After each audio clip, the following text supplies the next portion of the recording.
Boa tarde, Renata, e a você que sempre nos acompanha aqui no nosso programa de Boas Notícias. Eu sei que muitas vezes você assiste o nosso programa em busca de uma solução para aquele problema que você está enfrentando e que não sabe como resolver. E eu tenho certeza que o programa de hoje vai servir de remédio para a cura de muita gente, principalmente daquelas pessoas que estão se relacionando com pessoas narcisistas e que não sabem nem o que se trata, nunca ouviu falar sobre esse assunto ou já ouviu falar, mas não sabe exatamente do que se trata. Então, eu quero que vocês acompanhem esse programa, estejam presentes aqui, receba isso que a gente vai fazer, porque com certeza você vai se identificar e vai ter resposta para o que você está buscando há muito tempo. Aqui veio a doutora Carolina Leão, ela veio de Brasília para nos falar sobre narcisismo. Ela é psicóloga especializada em relacionamentos e ajuda mulheres a se libertarem de relacionamentos tóxicos. E eu queria hoje agradecer a sua presença, dizer que é uma honra muito grande te receber aqui, viu? A honra é minha. Saber que a gente vai ajudar muita gente. Que bom, eu fico muito feliz. Falar desse assunto, para mim, é um propósito de vida, né? E eu fico muito feliz em poder divulgar esse conhecimento para que mulheres sejam livres do abuso, né? De relações abusivas e poder prevenir, né? Situações mais sérias dentro de relacionamentos e até feminicídios. E eu queria começar esse bate-papo te pedindo para falar um pouquinho sobre você, para o público de casa que ainda não te conhece.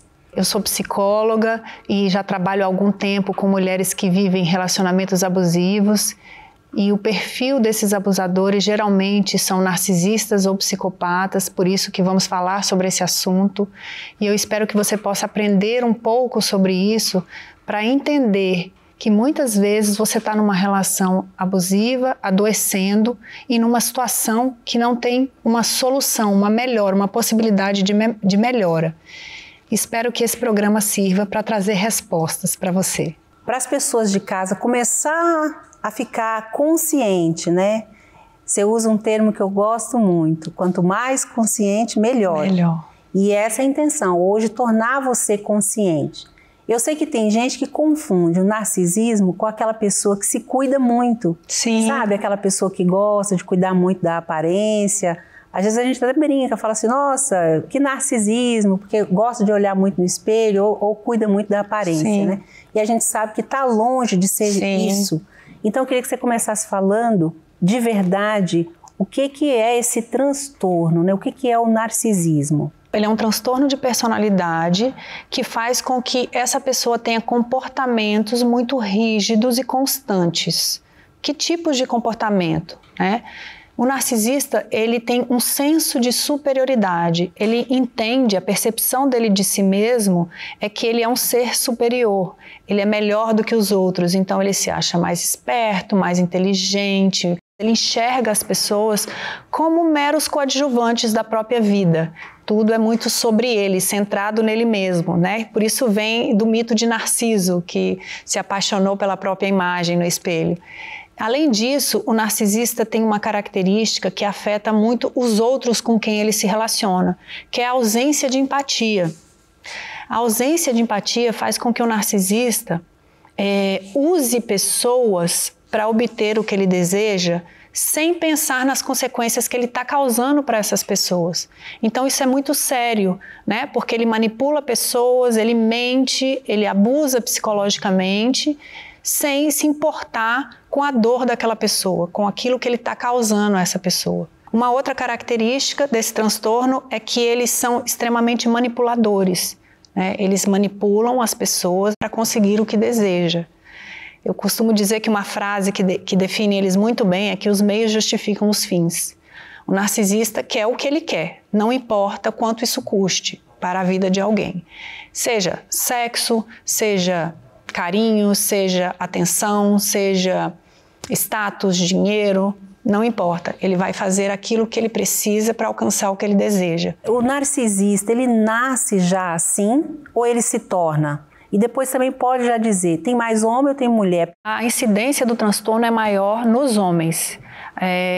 As estatísticas falam sobre 8% da população e 5% para mulheres. O transtorno, ele se desenvolve na infância, né? Ele se constrói junto com a personalidade, por isso que se chama transtorno de personalidade.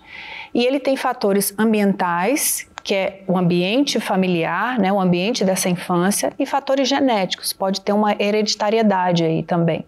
Mas os fatores ambientais, eles são mais determinantes, porque o ambiente em que essa criança se relaciona, nos primeiros relacionamentos, vai ser muito determinante para essa personalidade dela. Ele tem consciência que ele é assim ou não? Ele age naturalmente, como se fosse...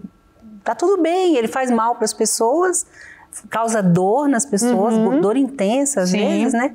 E às vezes causa até, a pessoa pode até se matar. Sim. E tal, mas ele acha que ele faz isso, ele se vitima em alguns momentos. Eu acho que era importante falar do perfil deles, né? Sim, o narcisista, ele não tem consciência do próprio transtorno, né? Até porque o conhecimento do transtorno é algo que é muito pouco divulgado, difundido. E como ele também não busca ajuda, ele não tem o diagnóstico. Mas ele tem total consciência do mal que ele faz para as pessoas, né? Ele sabe que ele mente, ele sabe que ele manipula, ele sabe que ele tira proveito das pessoas, mas como ele não tem empatia, ele não se importa. Hoje a gente vai focar muito aqui no relacionamento amoroso, né? Então eu queria que você falasse que às vezes a pessoa acha assim, eu estou sofrendo violência, mas só se houver violência física, né? Então o abuso, quando não tem a violência física, às vezes a pessoa nem sabe que ela está sofrendo um abuso. E o abuso psicológico, às vezes, até dói mais, porque é aquele que é feito na alma, né? Exatamente. Queria que você falasse como é que a pessoa identifica que ela está dentro de uma relação abusiva e com uma pessoa dessa, seja homem ou mulher, mas focando mais no homem, né? Que eu acho que mais aqui a gente tem casos de mulheres vítimas, né? Sim. Sim, muitas vezes, né, nos meus atendimentos é muito claro que as mulheres que sofrem abuso psicológico, elas nem percebem que estão sofrendo. Muitas vezes precisa de anos para elas se conscientizarem disso. Mas existem algumas sensações ou percepções que essa mulher pode ficar mais atenta. Por exemplo, você se sente usada, né? Quando a mulher se sente usada, não se sente ouvida, se sente solitária dentro dessa relação, sente muito ansiosa, sente muito medo, né? Tá sempre pisando em ovos para não desagradar, para falar aquilo que, né, vai agradar esse parceiro, se sente muito exigida. Então, quando uma mulher, uma vítima, está dentro de uma relação com o narcisista, são essas as sensações, mesmo que ela não entenda que está sofrendo abuso psicológico. E como você mesmo disse, o abuso psicológico, ele causa danos irreparáveis muitas vezes, porque ele fere a alma.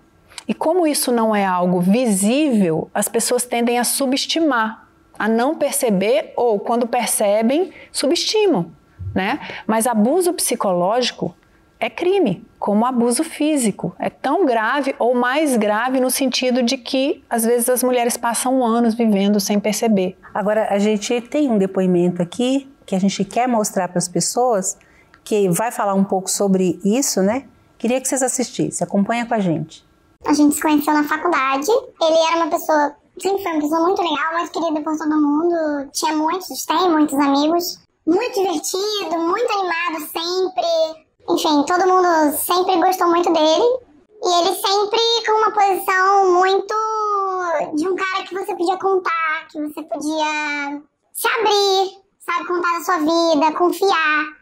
Então eu enxergava nele um amigo, realmente, e eu acabei começando esse relacionamento, abrindo a minha vida, contando meus problemas, falando de tudo que acontecia comigo. Enquanto a gente ainda não estava num relacionamento sério, ele dizia que eu era o máximo, que eu era incrível, que ele adorava estar comigo, todas aquelas coisas maravilhosas, como se eu fosse a melhor pessoa do planeta. E aí, assim, quando aconteceu de a gente começar a namorar, daí pra frente, ele começou a querer regular tudo que eu fazia. Então, sempre que a gente ia numa festa, porque você bebe demais, porque você tá dando mole pra todo mundo, porque você me desrespeita na frente dos outros. Só que era de uma forma muito amigável. Parecia que ele tava preocupado com a minha imagem. Essa personalidade controladora dele era tanto em grupo, né, quanto só nós dois. Ele era uma pessoa que se achava muito evoluído, porque ele, enfim, fazia cursos de autoconhecimento, meditação, essas coisas. Então ele sempre tinha uma posição de que ele deveria ensinar algo a alguém. O jeito dele de ser era o certo e todos os outros eram errados. Ele alternava momentos de muita fofura com momentos de muita indiferença. E eu continuei fazendo terapia, e aí eu comecei a querer terminar. E a gente começou a ter muitos problemas. A gente terminou algumas vezes, mas acabou voltando, porque existem as fases, né? Então, quando eu já estava saturada, eu acabava terminando com ele virava uma pessoa incrível. Então a gente viajava, ele me dava presente, era assim lindo. E aí eu, nossa, esse é que eu conheci. Então, vale a pena ainda tentar de novo. E aí, pouco tempo depois, voltava tudo de novo, e voltava pior. Então, até que teve um dia que a gente teve uma discussão, e nessa hora ele levantou muito nervoso, armou um soco e deu na parede. Até hoje eu me pergunto se eu tivesse continuado com ele, se um dia esse soco ia vir na minha cara. Mas graças a Deus eu não fiquei pra descobrir. Essa é a história de muitas pessoas, né? Verdade. Que estão vivendo isso e que não sabem. Eu queria que você, de casa agora, começasse a se identificar se você está passando por isso. Graças a Deus essa moça não chegou a se casar, Sim. né? Infelizmente tem muita gente que vive um relacionamento abusivo por 20 até 30 anos, até a vida inteira e não sabe. Mas eu queria que você comentasse, doutora, sobre esse caso. Sim, você vê que é muito claro, né, o ciclo dessa relação. Então, o narcisista, inicialmente, ele se apresenta como um príncipe. Eu digo que ele chega como um príncipe. Ele se veste de um personagem, né, de um homem confiável, como ela falou, muito atencioso, que era amigo dela. E, de repente, a partir do momento que ele conquista essa vítima, ou seja, ele ganha a confiança dessa pessoa, ele inicia essa relação, ele começa a mostrar quem ele é. Começa a mostrar o seu nível de irritação quando ele é questionado, quando ele é contrariado. Aparece a questão da empatia, ou seja, que a pessoa se sente sozinha, ela não é mais ouvida, ela passa a ser criticada, desvalorizada na relação. Você vê a necessidade dele de admiração, que ele fala para ela, fala que eu sou inteligente, né? O narcisista tem muita necessidade da admiração, da bajulação, de ser o centro da vida do outro. Ele é muito exigente e ele nunca está satisfeito. E aí a gente quer também falar da diferença que tem o narcisista e o psicopata, né? O psicopata, que é o transtorno de personalidade antissocial, as pessoas tendem a pensar, né, que é aquele do cinema, o serial killer do cinema. E na verdade não, o psicopata pode estar no seu convívio e você não sabe. Eu costumo dizer que o psicopata ele é um narcisista mais grave. Então ele tem todas as características do narcisista, todo psicopata é um narcisista, né? E ele vai um pouco além.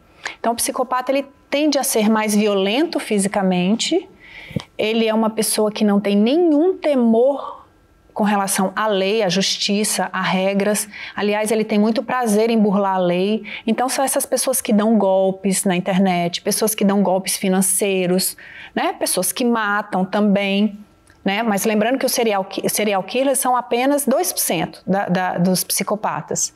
E o psicopata não tem nenhum tipo de remorso. Queria que você falasse agora das consequências emocionais, psicológicas que uma pessoa que teve essa experiência, essa triste experiência, ou está tendo, né? Uma mulher que está se relacionando, né, com esse perfil, ela vai sentir, primeiro, muito sozinha nessa relação. Segundo, ela vai sentir muito medo, porque há muita instabilidade na relação. Há um desenvolvimento de doenças psíquicas e físicas por causa do alto nível de estresse dentro da relação. Então, as doenças psíquicas mais comuns são transtorno depressivo, que é a depressão, transtorno de ansiedade, transtorno de pânico, o estresse, que é altíssimo, e transtorno de estresse pós-traumático. Além disso, existe o adoecimento físico, né? Como você mesma mencionou.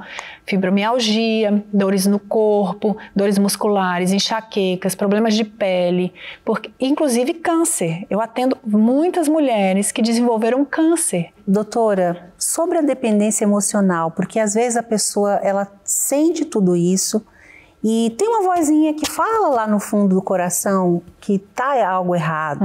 Normalmente a pessoa sente que tem algo errado, mas no fundo ela desenvolve uma dependência emocional do abusador, pelo abusador, de forma que ela não quer soltar. Por vezes, dói muito mais segurar do que soltar. Verdade. Então, às vezes a pessoa ela não quer soltar e ela sente falta, por isso que tem aquele ciclo de ida e vinda, né?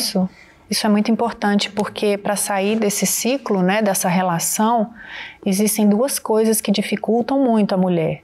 Uma é o próprio abusador, que ele vai sempre tentar mantê-la na relação, então toda vez que ela pensar em sair, ele vai tentar puxá-la de volta. E como é que ele faz isso? O príncipe reaparece. Só que o príncipe é só um personagem, então ele tenta manter sempre a mulher na relação, muitas vezes pedindo perdão, vitimizando, dizendo que não, eu errei, eu preciso de ajuda, eu quero me tratar. Na verdade é só um teatro para manter, é uma manipulação, é mais uma manipulação para manter essa mulher dentro da relação. A dependência emocional é como uma dependência química. A mulher fica viciada, né? A droga dela é o parceiro, é a dinâmica dessa relação. Então é preciso fazer uma desintoxicação. Primeiro pela conscientização de que aquilo é ruim para você, que a droga é isso. A pessoa sabe que é ruim para ela, mas ela quer alguns momentos de prazer, né? Mesmo que aquilo depois cause consequências para ela. A mesma coisa é a relação tóxica. A mulher sabe que aquilo faz mal, mas é muito difícil abrir mão daquelas migalhas, eu chamo de migalhas, tá? Que o narcisista oferece de vez em quando o príncipe aparece, para mantê-la lá na situação. Então, a mulher fica presa porque ela tem muito medo da solidão, né? Como você mesmo disse, não consegue soltar. Ela tem medo de não achar uma pessoa tão incrível quanto ele. Ela tem medo de sofrer demais. E aí eu costumo dizer, gente, vai sofrer, mas esse sofrimento passa, né? Você vai sofrer para se separar, mas ele passa e você se reconstrói. O problema é quando você não sai do sofrimento e ele se arrasta para o resto da vida. E que pode ter esse agravado. Você pode entrar numa depressão e até cometer o suicídio. Sim, mulheres cometem suicídios. Então a gente está falando de uma coisa aqui muito grave. E é claro, a gente não está falando que você tem que... qualquer coisinha agora que tem no relacionamento, ele é um narcisista. Não é isso. Existe um perfil que quem está passando por isso tem que estudar para ver se for... A gente não está aconselhando ninguém a se separar, né, doutora? Mas você tem que buscar ajuda. Isso. A gente vai falar sobre essa ajuda daqui a pouco. Agora eu queria que a gente falasse de um assunto que é doloroso também. Quando o relacionamento não chegou nem a casar, ou casou, não teve... Mas e quando tem filhos? Porque aí a mãe tem medo, né? Exatamente. De depois deixar os filhos na casa desse pai narcisista ou vice-versa, né? Então... o que acontece? Esse pai é capaz de fazer algum mal? Porque às vezes a mãe tem muito medo, né? O que eu costumo sugerir, claro, que essa mulher esteja com acompanhamento psicológico para estar fortalecida e aprender a lidar com isso. E geralmente o risco para esses filhos é do abuso psicológico, né? Que o pai provavelmente já fazia dentro de casa, então ele pode continuar fazendo, e alienação parental. Então, nos dois casos, é importante que, se a mulher perceber que isso está acontecendo, que ela coloque as crianças ou os adolescentes também em terapia, porque um psicólogo pode avaliar e dar um laudo para que essa mulher possa entrar judicialmente, né? Porque a mulher vai precisar usar de meios legais. Então, ela vai precisar comprovar se há abuso ou se há alienação parental. Então é muito importante ela ter esse apoio e essa orientação de um psicólogo e de um advogado nesses casos. E assim, uma coisa que é importante as pessoas saber, o narcisismo ele é um transtorno. Então o marido narcisista vai ser o chefe narcisista, o filho. Exatamente. Né? Fala sobre isso, doutora. Então, o narcisista, ele vai ser narcisista em qualquer relação, principalmente as relações mais íntimas, mais próximas. Agora, socialmente, com os amigos, com o convívio social, o narcisista pode ser ótimo. Super prestativo, super gentil, super carismático, é aquele que chega na festa e chama, conversa e todo mundo presta atenção, charmoso, sedutor, né? E quando eu falo de sedução, eu não falo só a nível sexual ou afetivo, é a sedução de convencer os outros, de encantar os outros, né? Então é muito difícil para quem não convive com um narcisista saber quem ele é. Tem muitos casos, por exemplo, que a mulher quer separar do marido e o pai e a mãe, por exemplo, os familiares não apoiam, mesmo essa mulher sofrendo abuso, porque não acreditam que aquele marido é aquilo que a mulher está dizendo. E ele até faz um trabalho de alguma forma de sempre denegrir a mulher, porque no momento que ele precisar, ele tem todas as pessoas na mão dele, né?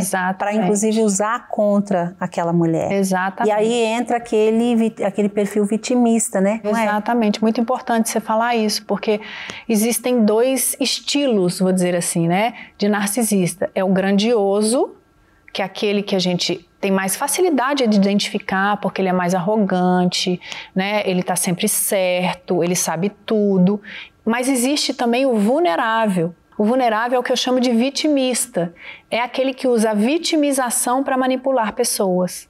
Então é como você disse, é coitadinho, nada dá certo para ele, a culpa é sempre do outro, é do governo, é do mundo, é da mulher. Tem uma história triste, foi abandonado quando criança, né? E nunca nada dá certo, né? E é sempre a culpa do outro. Quando quer entrar em outro relacionamento, a ex é sempre a louca. Por que não deu certo o último relacionamento? Ela era uma louca, estava me enlouquecendo. Então, às vezes até conta, me traiu, me abandonou. Ele é a vítima da história, né? Para que a outra mulher nova, a nova vítima que está chegando, fale, nossa, tadinho, tenha compaixão dele, né? Sofreu tanto, um homem tão maravilhoso como esse. Sim. Normalmente o narcisista também, ele, além de mentir, né? Tem no DNA traição, né? Sim. Então tem mulheres que são traídas e elas não sabem que isso também é um abuso muito grande. Exatamente. Porque, infelizmente, a gente ainda vive num país que se aceita muita coisa, principalmente as mulheres, né? Tem mulher que ainda aceita muito. Aí a avó fala, a mãe fala, não, todo mundo passa por isso, né? Todo homem trai. Todo homem trai. E aquela mulher está vivendo um relacionamento abusivo, de sofrimento, de muita dor. E ela está sendo vítima de um narcisista. E aí, tem cura para ele, doutor? Ele vai mudar? Como é que funciona isso? Não tem cura, né? Esse transtorno de personalidade não tem cura. E tem mais um agravante. Não tem tratamento eficaz. Por quê? Porque um narcisista, ele não se vê com problema. Ele, na verdade, gosta de ser como ele é.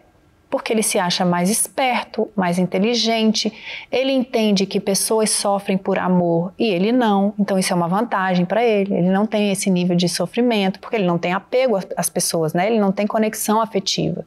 Então ele acha isso uma grande vantagem, ele se acha melhor que os outros. Então ele não se vê com um problema. Como ele não se vê com um problema, ele também não busca ajuda. Então a possibilidade de melhorar um pouco esses comportamentos, porque o transtorno não tem cura, seria uma terapia. Mas um narcisista não busca terapia, nem entra no processo terapêutico, né? Ele não se mostra para tratar as feridas dele. Se ele vai para a terapia, ele vai com o personagem dele. Relacionando com o narcisista, principalmente dentro de um casamento, isso é muito importante as mulheres entenderem, é que não vai melhorar. Todo mundo que me conhece sabe da minha fé, né? Sabe do meu relacionamento com Deus, acho que o seu também. A gente tem alegria de dizer isso, né? E a gente sabe o quanto que tudo na nossa vida é Deus e o quanto que Deus ouve a nossa oração. Só que falando disso, ele não vai mudar porque ele não se arrepende. Deus só muda quem quer ser mudado. Tem uma coisa que Deus respeita demais, que é o livre-arbítrio, né? Exatamente. Então ele vai fazer na nossa vida exatamente aquilo que a gente permitir fazer. E se ele nem acha que ele está errado, ele vai se arrepender de quê? Deus vai poder fazer o quê para ele? Então não vai mudar. Como é que você trabalha para ajudar? Porque agora a gente falou tudo isso. Eu acho que você de casa que está passando por isso agora deve ter ficado realmente ou feliz ou triste, não sei. Mas a gente quis muito falar sobre isso. Tinha um tempão que a gente queria falar sobre isso e eu precisava de alguém que falasse com essa abrangência, que trabalhasse, porque a gente também precisa oferecer para as pessoas uma solução, né? Então, eu queria que você falasse do seu trabalho e o que a pessoa faz para sair disso. O primeiro passo para uma mulher sair de uma relação abusiva é a conscientização, né? A conscientização primeiro de que ela está vivendo uma relação abusiva, que ela está sofrendo abusos, e a conscientização do perfil desse abusador, como o narcisista, por exemplo, para ela entender que é um transtorno de personalidade e que primeiro a culpa não é dela de não ter dado certo e segundo, que não tem melhora. Então, quando a mulher descobre esse perfil, e esse é o meu trabalho nas redes sociais, falar sobre esse perfil, aí ela está mais consciente para tomar uma decisão. E eu criei um programa chamado Programa Mude Sua História, que é para ensinar mulheres todos os passos, desde identificar uma relação abusiva, identificar o perfil desse abusador, né? Trabalhar a sua dependência emocional e sair. Então, é esse passo a passo que eu trabalho em consultório, né, com as mulheres que eu atendo, que eu transformei num programa para que mais mulheres possam ter acesso a isso. O que ela precisa começar a fazer de imediato, doutora, assim, para quem hoje assistiu e fala, eu preciso de ajuda hoje? A minha sugestão é que você busque apoio, né? Uma rede de apoio que pode ser amigas, pode ser familiares que te compreendam e te acolham. Apoio em grupos de apoio. Eu também tenho um grupo de apoio para mulheres que vivem essas relações, porque é muito importante essa troca, você perceber que você não está sozinha, que tem outras mulheres que passam por isso, que estão conseguindo sair. Então, grupos de apoio são muito importantes. Terapia, né, para se fortalecer. E recomeçar é recomeçar por si mesma. Eu sempre digo que o recomeço está dentro da gente. Recomeçar resgatando a sua própria identidade, que ficou perdida nessa relação. Reconstruir a sua autoestima, né? Reencontrar o seu propósito de vida, porque todos nós temos um propósito. É muito importante você saber o seu propósito, porque isso dá sentido para a sua vida. E ter uma vida saudável, né? É sempre possível recomeçar. Eu queria que você também deixasse aqui a sua mensagem agora, como mulher, né? Profissional, você já falou muito, mas para as mulheres que estão sofrendo relacionamentos abusivos, vítimas de narcisistas, perversos, pessoas sem coração, pessoas que estão aí de verdade destruindo a autoestima dessa mulher que está cuidando dele, né? Realmente, o que eu posso dizer para essas mulheres é que nós não viemos para este mundo para viver uma vida de sofrimento e de dor, né? Nós viemos para este mundo para ter uma vida saudável e abundante. Então, o que eu sugiro é que você entenda isso, que você tem um propósito, que você tem uma vida para viver, independente da situação que você esteja vivendo hoje, né? Você pode mudar essa situação e você pode ser muito mais feliz e saudável. Então, busque ajuda, né? Busque ajuda para sair disso e se reconstrua para que você possa usufruir da sua vida de forma abundante e saudável. Muito bom. E eu queria também falar uma coisa para você. Eu sei que às vezes quando a gente passa por um momento desse, quando a gente tem uma descoberta dessa, cai uma ficha dessa, né? Você fica, meu Deus, e agora o que eu faço com essa informação? Eu queria que você não fizesse vista grossa disso, né? Levasse isso a sério e a partir de hoje analisasse o que está acontecendo com você direitinho. E num primeiro momento, o que acontece quando a gente descobre o que está acontecendo com a gente? A gente fica com muita raiva, né, doutora? O primeiro sentimento é de raiva, é de vingança, de querer, de raiva de você, por que você foi enganada, por que você caiu nisso. E é um sentimento muito ruim. E aí eu queria te falar uma coisa que é muito importante no seu processo para você sair dessa situação, que é o perdão. E começa perdoando você por ter entrado nessa situação. E eu vou te pedir algo maior ainda. Perdoe esse ser humano. Porque como a doutora falou, ele também foi construído, né? E aí a gente pode até pensar, mas por que Deus deixa isso acontecer, né? Para quem é cristã e que orou tanto e ora tanto para a mudança, para a transformação dessa pessoa, e isso não aconteceu, por exemplo. E eu queria te dar um exemplo aqui, para quem tem filhos, né? A gente é mãe, a gente sabe. Olha, todos nós somos filhos de um único pai, né? E como pai, ele não vai escolher um para jogar no inferno, ou para matar, ou para destruir. Ele espera até o final, para que essa pessoa tenha a chance, como todo mundo tem, de se reconciliar. Então, nunca a gente pode pôr Deus na parede e falar assim, por que o Senhor me deixou ser vítima dessa pessoa? Ou então, por que o Senhor não mata essa pessoa? Ele não vai fazer isso, porque Ele é pai dessa pessoa má, assim como Ele é o seu pai, o meu pai, o pai da doutora. Assim como você que tem 1, 2, 3, 4 filhos, os 4 são seus filhos. E se colocar os 4 e falar, olha, Joãozinho, Maria, Luísa e Antônio. Luísa, Antônio e Maria são ótimos, mas Joãozinho é um narcisista, ele é muito ruim. Então você vai ter que escolher um desses 3 aqui pra gente matar. Como mãe você não vai fazer, talvez até você morra no lugar. Sim. E foi isso que ele fez, né? Ele morreu no lugar dessa pessoa.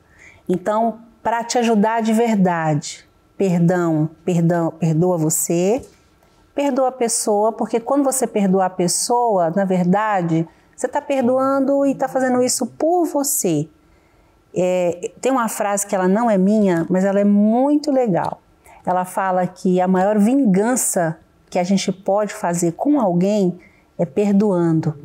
É perdoando, é dando a volta por cima, é se transformando, é sendo quem você nasceu para ser. Quando você deixa a sua identidade ser revelada, como a doutora falou, e você e eu, nós somos imagem e semelhança do Criador, você se torna uma pessoa incrível, quem você nasceu para ser. Então não vai ser o relacionamento com o narcisista, com o psicopata, com quem quer que seja, que vai destruir quem você é. Então eu acho que a nossa mensagem nessa tarde é para que você descubra isso, porque você sempre foi uma mulher incrível, maravilhosa, e a gente só está aqui nessa tarde para dizer isso e ajudar você a descobrir. Né, doutora? Verdade, muito bom. Eu queria então que agora você deixasse os seus contatos. Bom, quem quiser mais informações sobre esse assunto, vocês podem me seguir na minha rede social, é o Life School Academy no Instagram. Vamos colocar aqui para vocês verem direitinho o nome. Lá também está disponível esse programa. A gente vai estar abrindo agora uma nova turma essa semana para as mulheres. E vocês poderão ter mais conhecimento, se aprofundar nesse assunto e poder divulgar para outras mulheres também que estão vivendo essas situações. Espero que muitas mulheres sejam livres, né, e encontrem o seu propósito e a sua vida abundante, que é para isso que nós nascemos. Isso mesmo. Gente, eu queria te agradecer demais. Queria dizer que é uma honra a gente estar sempre aqui. Aliás, a alegria da nossa vida, poder trazer a doutora. Eu estou muito feliz com a sua presença, eu te agradeço de novo, muito. E te convido para nos seguir, siga o programa Ressoar, siga a doutora, me siga também. Manda sugestão do que vocês querem que a gente traz aqui, a gente vai pensar com carinho, a gente tem recebido muitas sugestões, eu agradeço muito a sua audiência, viu? Todo domingo a gente está aqui com um assunto novo, viu? Muito obrigada, um abraço grande, tenha um ótimo final de tarde. E até o próximo domingo.